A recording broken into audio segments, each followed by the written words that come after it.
All right, let's talk about the odds that Donald Trump's name appears on the infamous Epstein client list. Now, before you roll your eyes, I know this topic's been swirling around in the rumor mill for years.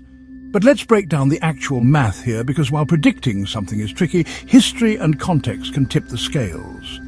First up, why there's a chance, let's call it 20 to 40%. Trump and Epstein were definitely acquainted. They ran in the same social circles in the early 2000s, rubbing elbows at parties, with Trump even calling Epstein a terrific guy back in the day. There's documented evidence Trump flew on Epstein's plane a few times. But there's no proof he ever set foot on Epstein's infamous island. Here's another angle. Epstein loved to surround himself with powerful people, politicians, business tycoons, celebrities. Trump, being the center of attention in those circles, would have naturally been someone Epstein wanted to keep close. And let's not forget, these unsealed lists aren't just about suspects. They include associates, employees, even witnesses.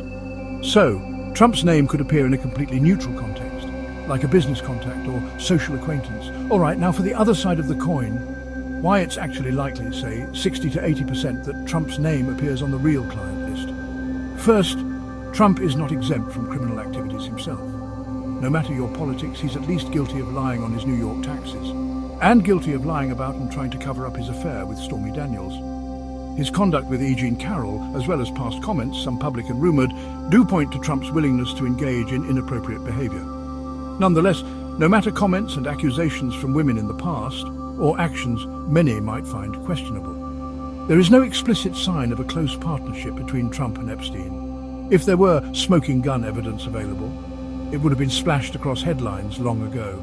Even so, being in contact with someone doesn't make you guilty by association. Trump's known association with Epstein seems to be more on the periphery, never quite at the murky center. Though it's clear they were friends and Trump flew on Epstein's plane a handful of times, there is no direct evidence tying Trump to Epstein's criminal enterprise. So if I had to lay down odds Trump's on the list, I'm putting it at roughly 50-50. Not impossible, but not very likely. Being business contemporaries means he would be on a guest list, a flight log, his name dropped in conversation. But we need to take into consideration the context. A name alone is just a thread and not a smoking gun.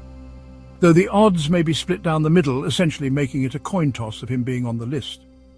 On a personal note, and strictly my opinion outside of the math, the fact that his administration is willing to risk their reputation by not releasing it makes me want to shift the odds to more likely than unlikely Trump's on the list.